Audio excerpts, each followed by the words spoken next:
नमस्ते, मैं Kumar Utpal, Limca book of world record holder, 30 पुस्तकों के लेखक। आज मैं शुरू करने जा रहा हूँ खूबसूरती की पड़याड़ देवल देवी। क्या आप जानते हैं कि यह वही देवल देवी हैं जिनकी शादी जो है एक राजकुमार और 2 सुल्तान से हुई है। और आपको मालूम होगा कि अलाउद्दीन खिलजी जो हैं उनके 2 पुत्र, प्रथम पुत्र ख्रीज खां की यह पहली पत्नी थी और तीसरे पुत्र जो सुल्तान बने थे मुबारक शाह, उनकी दूसरी पत्नी थी। और खुसरो के मित्रवत और उनके अधिकारी रहे खुसरव शाह, वो भी इनके पति रहे। तो यह क्या कारण था कि 3-3 व्यक्ति जो उस समय के बहुत बड़े राजा और प्रिंस रहे थे, सुल्तान रहे थे, इनसे शादी किए थे। इसका क्या राज था? यह कहाँ की थी? इनके माता पिता कौन थे? आप जानते होंगे कि इनके पिता साधारण व्यक्ति नहीं थे, इनके पिता भी राजा थे। बघेल राजा कर्णदेव की यह बेटी थी। इनकी माता कमला देवी थी। मैं यह कहना चाह रहा हूँ, इनकी खूबसूरती ही इनके जीवन में कष्ट का कारण बना। और आपको मालूम होगा कि ऐसे कई ऐतिहासिक घटना हैं जिसमें इनकी चर्चा हुई है। मैं आपको एक घटना इनके संदर्भ में, इनके पूर्व के संदर्भ में चर्चा करना चाहता हूँ। आम्रपाली जो वज्जी संघ के यहाँ माने उस राज्य में जन्म ली थी, वैशाली में, और नगर वधु बनी थी। वह इतनी सुंदर थी कि वहाँ के जो गणतंत्र था उसमें जितने भी राजा सम्मिलित थे, सभी ने कह दिया कि इसको कोई एक व्यक्ति नहीं रख सकता है, क्योंकि जो भी रखेगा उस पर आक्रमण होगा और वह जो है उसका दुख का कारण होगा। इसलिए इसको नगर वधु बना दिया जाए, जिससे किसी एक व्यक्ति की हानि नहीं होगी और वह जो है नगर वधु रहेगी।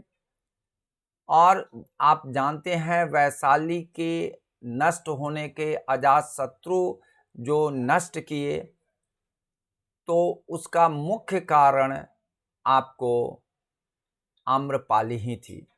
मैं ठीक उसी तरह की घटना की आज चर्चा करूंगा, खूबसूरती की पड़याड़ देवल देवी। आइए आप लोग ध्यान से सुनेंगे, यह बहुत ही महत्वपूर्ण है, जिसकी चर्चा हम आपको हर एक इनसे जुड़ी हुई घटना, परिघटना की चर्चा करूंगा। ये इनके पिताजी का नाम देवल देवी है, जिसकी चर्चा मैंने किया है। गुजरात के बघेल राजा कन्हा दादा के नाम से प्रसिद्ध थे, जिनको कर्णदेव द्वितीय कहा जाता है। और इनकी माता कमला देवी, जो यहाँ पर आप देख रहे हैं, यह कमला देवी हैं। गुजरात के बघेल राजा कर्णदेव की पत्नी कमला देवी बघेल इनको कहा जाता है। आपको मैं बता दे रहा हूं कि यह कमला देवी कैसे अलाउद्दीन के पास पहुंच गई और अलाउद्दीन की 4 पत्नियों में यह जो है आपको ये भी एक पत्नी के रूप में जानी गई। और पूरे भारतीय इतिहास में यह पहली शादी थी जो एक सुल्तान जो है एक हिंदू राजा की पत्नी से वैवाहिक संबंध स्थापित किया।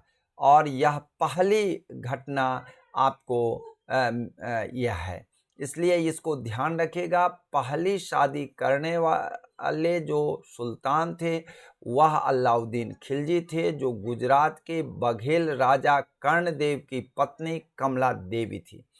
मैं आपको इनके बारे में बतला रहा हूँ जब गुजरात में आक्रमण अलाउद्दीन खिलजी के अधिकारियों के द्वारा किया गया, तो उसमें बघेल राजा जो हैं, गुजरात के बघेल राजा कर्णदेव द्वितीय, वह अपनी बेटी देवल देवी के साथ किसी तरह से निकल गए, लेकिन इनको पकड़ लिया गया और इनको दिल्ली भेज दिया गया। दिल्ली जब ये आती हैं तो इनकी सुंदरता से प्रभावित होकर अलाउद्दीन खिलजी जो सुल्तान थे वह उनसे शादी किए। यह पहली घटना है आपको इतिहास में, इसलिए यह प्रश्न बीपीएससी यूपीएससी में पूछे जाएंगे, इसलिए आप लोग ध्यान रखेंगे। मैंने यहाँ लिख भी दिया है, Alauddin married Kamla Devi, the first recorded marriage between a Hindu queen and a Muslim ruler. तो इसको आप लोग ध्यान रखेंगे। मैं आपको बतला दे रहा हूँ कि इसी बीच जब आक्रमण हो रहे थे तो वहाँ पर आपको जो इनकी राजधानी थी अनहिलवाड़ा, जो राजधानी थी, जो पाटन आजकल कहलाता है, वह जो आपको पूरे लूटे गए। वहाँ के मंदिरों, वहाँ के राजाओं की सारी संपत्ति लूटे गए। खंभात, सूरत और सोमनाथ के मंदिर को लूटा गया। वहाँ से सारे धन जो है सो भेज दिया गया दिल्ली में। अलाउद्दीन खिलजी जो सुल्तान थे उनके पास भेज दिया गया। 1299 में उलूग खान नुसरत खां की अधीनता में अनिलवाड़ा को घेर लिया गया, जिसके बारे में हम अभी चर्चा किए हैं, और यह रानी कमला देवी हैं, इनको दिल्ली में भेज दिया गया। राजा कर्णदेव अपनी पुत्री के साथ देवगिरी भागने में सफल हो गए। देवगिरी के राजा रामचंद्र के शरण में वो लोग पहुंच गए। मैं आपको बता दे रहा हूँ, यही देवगिरी है जो आपको खंडहर नुमा हो गया है। देवगिरी के राजा रामचंद्र, जिनको राजा रामदेव राय भी कहा जाता है, इसलिए आप लोग ध्यान रखेंगे। बीपीएससी में कई और यूपीएससी में या अन्य पब्लिक सर्विस कमीशन में हो सकता है कि राजा रामचंद्र नहीं पूछ करके राजा रामदेव राय पूछे जाएंगे, इसलिए आप लोग ध्यान रखेंगे कि यह राजा रामदेव राय जो हैं उनकी यह ध्वस्त किला है और काफ़ी मजबूत किला है।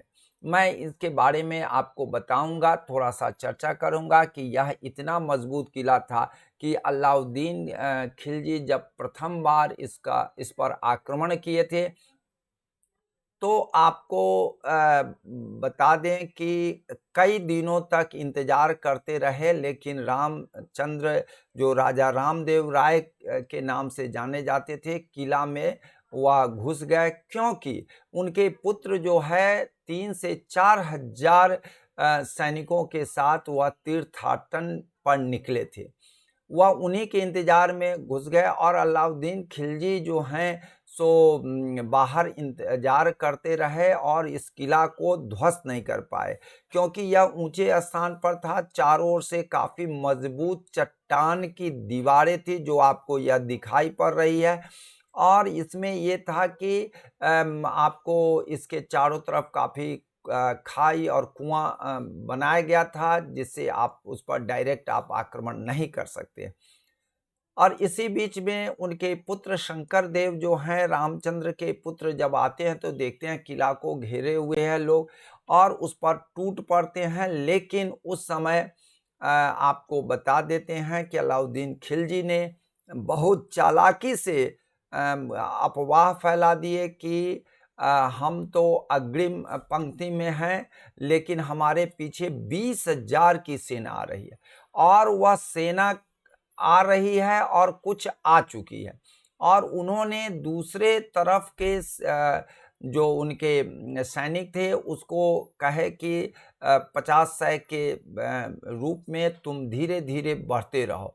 जब वो देखे कि संख्याएं थोड़ी थोड़ी बढ़ रही है तो उनको लगा सही में 20,000 की सेना आ गई है। तब शंकर देव जो हैं सो आपको हार मानने के लिए तैयार हो गए। किला खुला है और काफ़ी धन दिया गया, और इनकी एक पुत्री जो है, रामचंद्र की पुत्री, जो शंकर देव के बहन जो है, उनको भेज दिया गया, दिल्ली भेज दिया, जिससे अलाउद्दीन खिलजी शादी की है। तो अलाउद्दीन खिलजी की 4 शादियां में 2 हिंदू राजा की बेटी और पत्नी थी।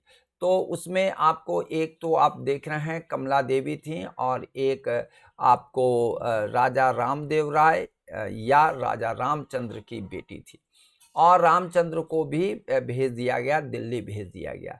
तो मैं आपको बता दे रहा हूं कि यह घटना है, यह इतना मजबूत किला था कि अगर शंकर देव थोड़ा देर और टिकते धैर्य से तो वह हार नहीं जा रहे थे, लेकिन वह अफवाह में फंस गए, और अफवाह में फंस करके वह सरेंडर कर दिए।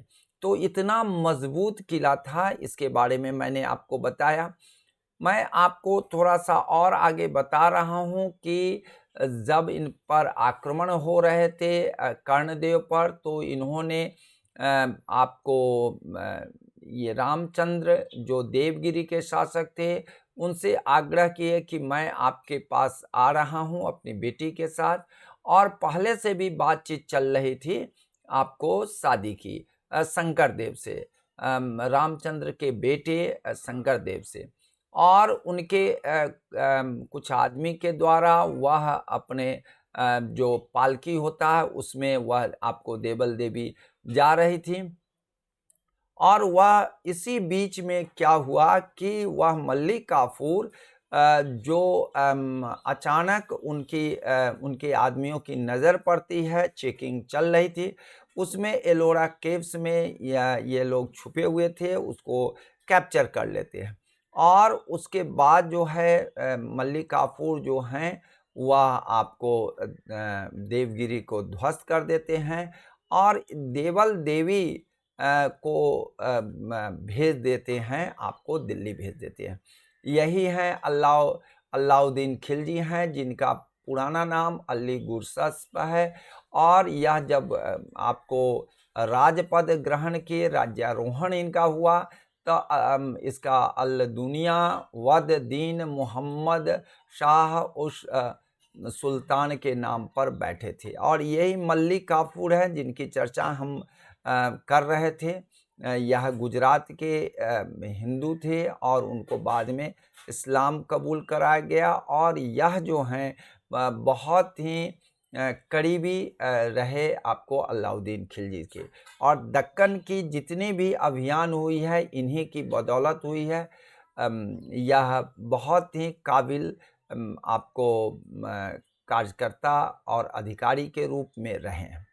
मैं आपको बतला दे रहा हूँ कि यह काफूर जो हैं सो आपको जब इनको भेज दिए, देवल देवी को भेज दिए दिल्ली, तो इनको क्या हुआ कि आपको वहाँ पर देवल देवी जब पहुँचती हैं तो वहाँ पर अलाउद्दीन के प्रथम बेटे जो आप देख रहे हैं ख्रीज खां थे, प्रथम पुत्र थे। इनका देवल देवी से काफ़ी नज़दीकी रिश्ता बन जाता है, और यह रिश्ता बन जाता है जो शादी में परिणत हो जाता है। जबकि आप को मालूम होगा कि इनकी शादी के विरुद्ध में आपको अलाउद्दीन खिलजी भी थे, और अलाउद्दीन खिलजी की जो पत्नी रानी मेहरुनिसा भी विरोध में थी, जो ख्रीज खां की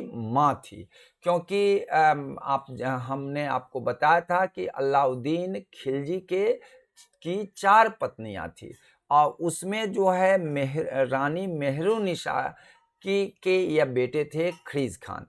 तो ख्रीज खान की शादी देवल देवी से नहीं हो तो अलाउद्दीन खिलजी और यह जो है मेहरुनिसा विरोध कर रही थी। जबकि ये जो हैं आपको देवल देवी की माँ जो हैं आपको कमला देवी, जो बहुत दिन पहले जब यह छोटी ही बच्ची के समान थी, उसी समय वह दिल्ली में भेज दिया गया था। तो यह जो है देख करके, अपनी बेटी को देख करके इनकी ममता जागी और सोची कि यह ख्रीज खान से शादी हो जाए। लेकिन इनके चाहने के बावजूद भी अलाउद्दीन खिलजी और रानी मेहरुन्निसा नहीं होने देना चाह रही थी। इसी बीच में क्या हुआ, ख्रीज खान जो हैं सो उनको ले करके भाग जाते हैं महल छोड़ करके। अब इससे क्या होता है कि आपको मैंने यहाँ लिख भी दिया है कि वह जो हैं सो निकल भागते हैं। अब ऐसी स्थिति में अब इन पर एक सुल्तान पर प्रेशर हो जाता है और बाद में जो होता है शादी भी हो जाती है। और इस संदर्भ में आपको जो उस समय के बहुत ही महान साहित्यकार, लेखक, कवि, संगीतकार अमीर खुसरो थे। और अमीर खुसरो के बारे में बता दें, एक सुल्तान के राज्याश्रय में नहीं रहे, वो पांच सुल्तानों के राज्याश्रय में रहे। बहुत ही मर्मज्ञ विद्वान थे और कला प्रेमी थे। तो उनकी 2 पुस्तकें, देवल रानी एक पुस्तक है और दूसरे में है आशिका। आशिका में देवल देवी और ख्रीज खां की प्रेम गाथा है।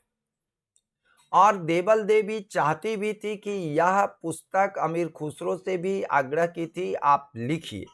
तो यह जो है सो वो लिखे और यह जो है आशिका बहुत फेमस पुस्तक हुई आपको अमीर खुसरो को। तो उसमें आपको यहाँ देख रहे हैं देवल देवी यहाँ पर दिखाई पड़ रही हैं, यहाँ पर ख्रीज खां हैं।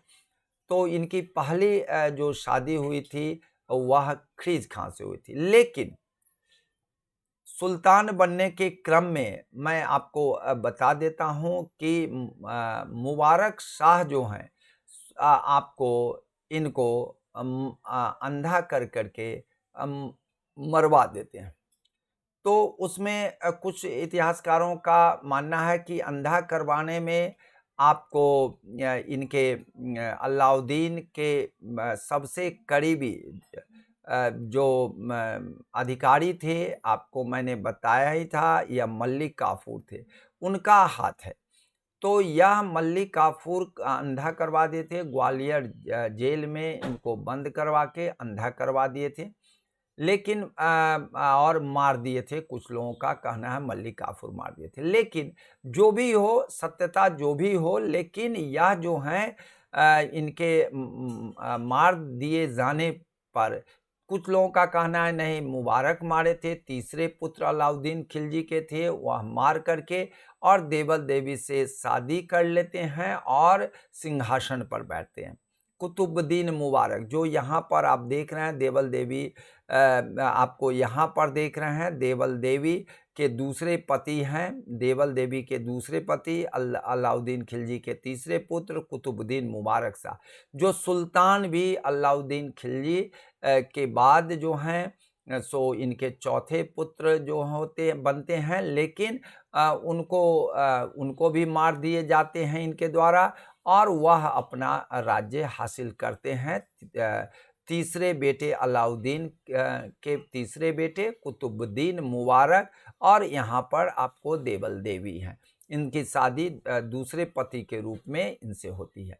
उसके बाद क्या होता है, आपको इनके जो बहुत ही करीबी गुजरात के ही हिंदू से इस्लाम कबूल किए जाने वाले मुस्लिम को ये बहुत करीबी इनके थे और मुबारक शाह के और कुतुबुद्दीन मुबारक जिनको कहते हैं, और वह जो हैं उनको बहुत ही मानते भी थे और जो कहते थे उनको करते थे। लेकिन यह जो देवल देवी के तीसरे पति नसरुद्दीन खुसरव थे, जिनको खुसरो भी कहा जाता है, लेकिन वह खुसरो नहीं जो विद्वान थे, इनका मुख्य नाम है नासरुद्दीन खुसरव। खुसरो भी कई पुस्तकों में आपको देखने का मौका मिलेगा, लेकिन यह राजा हुए थे, 5-6 महीना राजा रहे हैं, लेकिन यह वह खुसरो नहीं जो विद्वान खुसरो थे। ठीक है, तो इसको आप देख रहे हैं, यह इनके शासन में बहुत ही भाग लेते थे और बहुत ही इनका आदेश भी चलता था। लेकिन ये गरीब आदमी थे, यह सोचते थे कि कैसे धन इकट्ठा किया जाए, और धन इकट्ठा करने के बाद यह इनकी मनसा इच्छा हुई कि नहीं, हम सुल्तान बने।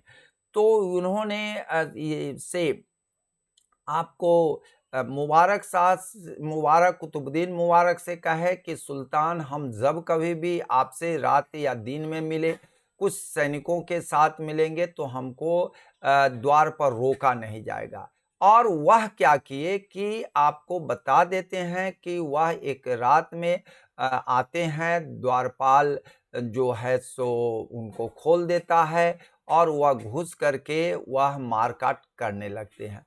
इसी बीच काफ़ी मार-काट होने लगती है, तो मुबारक शाह वह जो है सैन्य कक्ष से आते हैं, रनिवास से आते हैं, ऊपर 2 महला से वह देखते हैं, दूसरे मंजिल से देखते हैं तो बहुत हंगामा हो रहा है।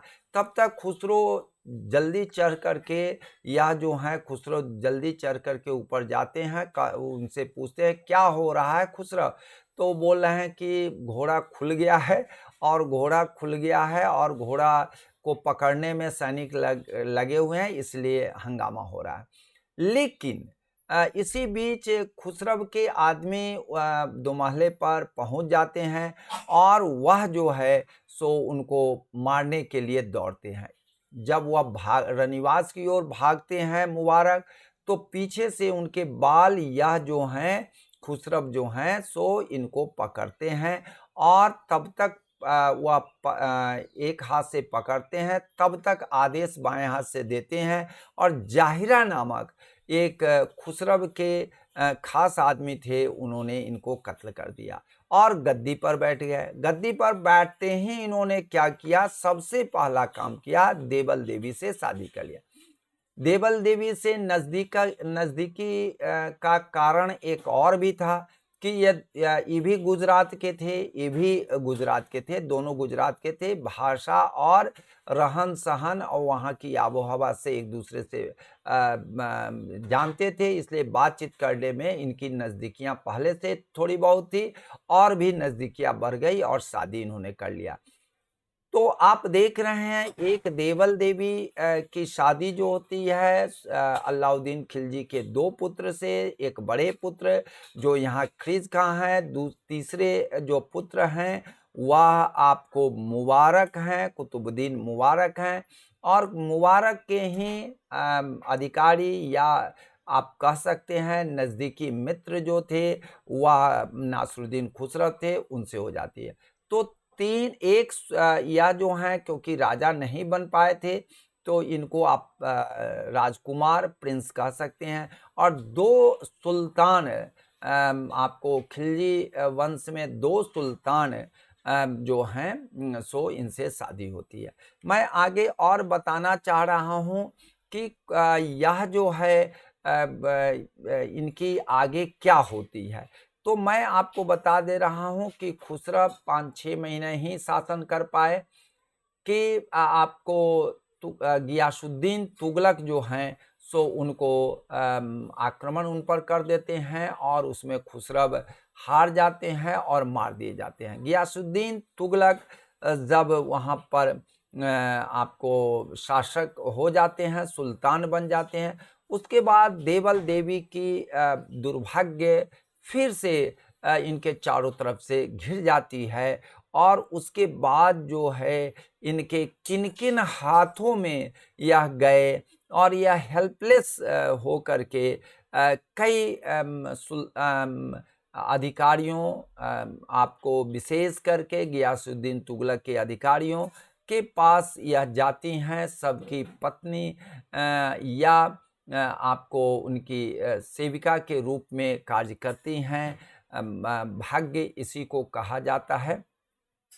इस पर आपको अगर आप बहुत बेहतरीन ढंग से इस पर आप पढ़ना चाहते हैं या शोध करना चाहते हैं, तो आपको बता देते हैं कर्ण कर्ण जिसको हम लोग कहते हैं कर्ण राजा कर्ण घेलो बाय नंद शंकर मेहता, जो यह किताब है कर्ण घेलो जो है, या आपको पुस्तक है, जो पुस्तक है नंदशंकर मेहता की। यह पुस्तक बहुत ही अच्छी पुस्तक है, इनसे संबंधित शोधपरक बातें दी गई है। दूसरी एक किताब और है जो आपको यहाँ पर आपको देखने का मौका मिल रहा है, यह जो है आपको काकासूरी जो हैं जैन राइटर हैं, उन्होंने लिखा है नभी नंदन जीनो धारा प्रबंध, यह पुस्तक का नाम है। और यह पुस्तक जो है आपका काकासूरी लिखे हैं। काकासूरी ने यहाँ तक बतलाया है कि उनके जो उस गुजरात के राजा थे, बघेल राजा कर्णदेव, उनकी स्थिति जो हो गए एकदम आपको तंगहाली की ज़िंदगी में रहे और तंगहाली की ज़िंदगी में भटकते रहे, बदहाली की ज़िंदगी में रहे और काफ़ी एक कभी भिखारी के रूप में, कभी काफ़ी कष्टमय ज़िंदगी में रहते हुए मरे हैं। मैं दो आदमी को इतिहास में आपको बतलाऊंगा कि मीर कासिम जो आपको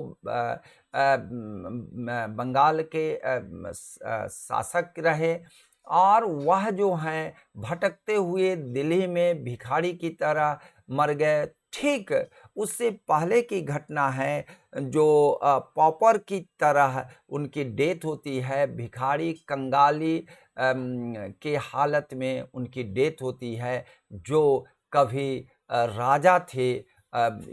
तो इतिहास में दो व्यक्ति का जो है आपको जिसमें एक कर्णदेव हैं द्वितीय और एक मीर कासिम है, जिनकी कंगाली और भिखारीपन में उनके दिल्ली में मौत हो जाती है। तो मैं आपको यह बतलाना चाह रहा था, इसको ध्यान में रखिएगा, बहुत महत्वपूर्ण है।